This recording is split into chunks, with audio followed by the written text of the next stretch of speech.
1 Orlando Pirates North Maramo Gallants. Sanibona bafethu namhlanje ngizokhuluma ama positives nama negatives yale game adidlalwa namhlanje versus Orlando Pirates and iMaramo Gallants. Bekuyi semi-final ye-Nedbank Cup yakulonyaka yango-2025. Igame elandelayo ke yakulama semi-final izobe kudlala iKaizer Chiefs versus iMamelodi Sundowns. Izodlala ngo-6 o'clock. So ngizokhuluma le game le Orlando Pirates versus iMaramo Gallants. Kuningi ngizokhuluma ngako la. Ziningi izinto esiyibonile kule game. Orlando Pirates ilokhu igudla ngo-1-0 nje. Mase ubheke the recent games asawine Orlando Pirates belokhu bewina ngo-1-0 nje basaqhubeka la begcine khona. Yabo finally sithathu le in row ya Jose Rivero iNedbank Cup ufuna ukuqopha umlando nale club yeOrlando Pirates. Ingabe uzoyiwina iNedbank Cup asazi, but ke let's talk about this game. First and foremost, indlela Orlando Pirates eline up engayo kule game le. Indlela Orlando Pirates ezengayo kule game le. Abantu abaningi bebeyitshela ukuthi Orlando Pirates la ngenzeka idliwa. Yebo, because mase ubheka starting lineup at the back they had uMelusi Buthelezi. Yabo ma center backs siyijwayele i center back pairing yabo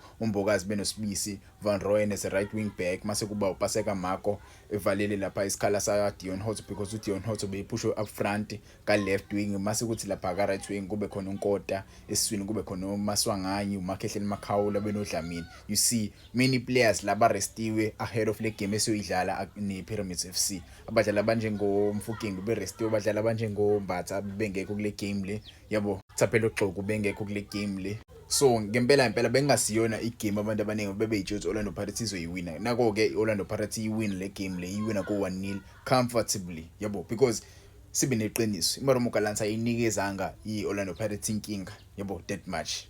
Sibe nje nevar kule game le iMaramo Gallants ayinikezanga iOrlando Pirates inkinga. Ngiqala nge-first half ke. First half ungijabulisile ukubona Orlando Pirates idlala ibhola. Yabo idlala ibhola ade ngagcina ukubona Orlando Pirates idlala kanje ibhola. Yabo namhlanje abafana bebe free. Ibhola nje belinyakaza, ibhola belinyakaza. Yabo belingahlali kakhulu kuyena umdlalo. Yabo nje bebedlala ibhola esilijwayele. Yabo that Orlando Pirates type of football into esijwayele le. Ade sagcina ukuyibona. Yabo angifuqa manga ade ngagcina ukuyibona Orlando Pirates idlala ibhola elihle kanje at the first half. Inkinga ke into ade ngikhala ngayo kakhulu first half angazi bekwenze njani. uDlamini ibhola belilahleka kuyena kakhulu. Mase lithola nje ibhola ecenter abadlali beMaramo Gallants belithola kakhulu kuyena lumfana lo uDlamini, but ke it was a good goal. Ngibonile combination yaDlamini noNkota lapha, combination yaTeto Maswanganyi lapha kulela goal abalikorile. Yebo ibonile goal elikore Orlando Pirates lokuqala. Beautiful goal, a beautiful goal, a beautiful combination, a beautiful setup. Bese thephela uDlamini uthi akorela goal ya. Yebo Teto Maswanganyi was on fire today. Teto Maswanganyi was on fire today. I don't know, maybe ukudlalisa uTeto Maswanganyi benodlamini in the same game. Yabo abajita bayakwazi ukoperate ndawonye. Yabo bayakwazi ukoperate ndawonye. It's a pity ukuthi namhlanje asibanga exposed iswing. Yabo asibanga exposed iswing ngaleyo ndlela because we weren't playing a team ebifuna ukusedla iswing. Mase kuwe mina mhlawumbe bedlala ne team eqinile iswing lesi mhlambe iMamelodi Sundowns or maybe Kaizer Chiefs. Ithi mina abadlala abantswempe eswing beso ba exposed because bedlalisa bani uDlamini benoMakhehleni Makhawula.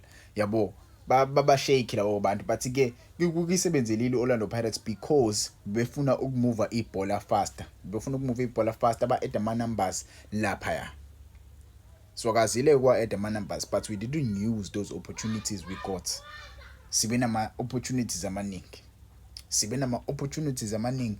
I don't know, maybe bafethi mina bafethi angeke.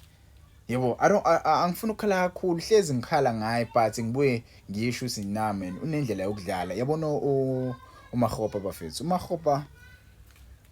uMakgopa angizothini ulomdlali lo okwazi ukudlala ibhola.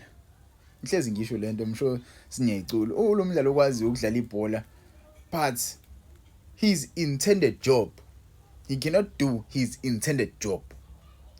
His intended job is to shoot the ball in the net. That is your intended job. That is your intended job. You don't have to overdo it. Yabo. As a striker, you don't have to overdo izinto. Just put the ball in the net. As a striker, kumele ube nomona. As a striker, you have to shoot. That is your job. Bafethu ayikabi Makgopa namhlanje. The guy, but ke umjito bekwazi uyihlanganisa yabo bekwazi ukuhlanganisa iplay umjida bekwazi ukudlala umdlalele kamnandi unkota the first half umjida was very good unkota kule game namhlanje kodwa was very good ungenile ke umfuking namhlanje naye wangena umfuking wazama umfana yabo wazama ukudlala umfana kunaleli ithuba leli angazi ukwenza halini lapha yabo angazi ukwenza halini but befuna ukushaza shaya goalkeeper lela goal la lela ball elishaya uWashington Arubi ngesandla umfuking bemela akore lapha umusha ithuba another thing engayithandi ngonkota ilento leyo ungaphasi ibhola kufuna uqeda abadlali kakhulu what are you doing pass the ball to the other players please to score a goal yabo but nje overall the players namhlanje beyimisele udlale kahle Dion Hoto namhlanje the guy was very good Dion Hoto wow what a performance from the guy ngengazi ngiyibona nge man of the match but ke all the players who were playing today they deserve the man of the match yabo on my side the players that played today they deserve the man of the match ngiyakhala kakhulu ngoMakgopa but the boy played namhlanje Van Rooyen in that position what I can say about Van Rooyen he cannot ngizothini akwazi ukuyigcina ipressure like ipressure mfethu umjidelo wami ama-team amaningi bangena ngaye yabo bangena ngaye most of the teams will play bokunaki namhlanje umsendami he had a field day with Van Rooyen umsendami namhlanje kule position I so wish Orlando Pirates they can look into that player and try to purchase that player because we are short of wingers yabo we need wingers and umsendami is a good winger we can use in the next season yabo so nje yeah it was a 1-0 win. I'm not happy with the win but again I'm happy that we are going to the final in the third time in a row but I'm not happy with the win. There were many chances that we missed today.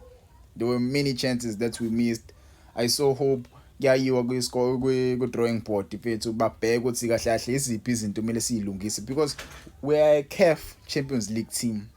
As a CAF Champions League team we cannot play ibhola elikanje yabo simisa ama opportunities akanje.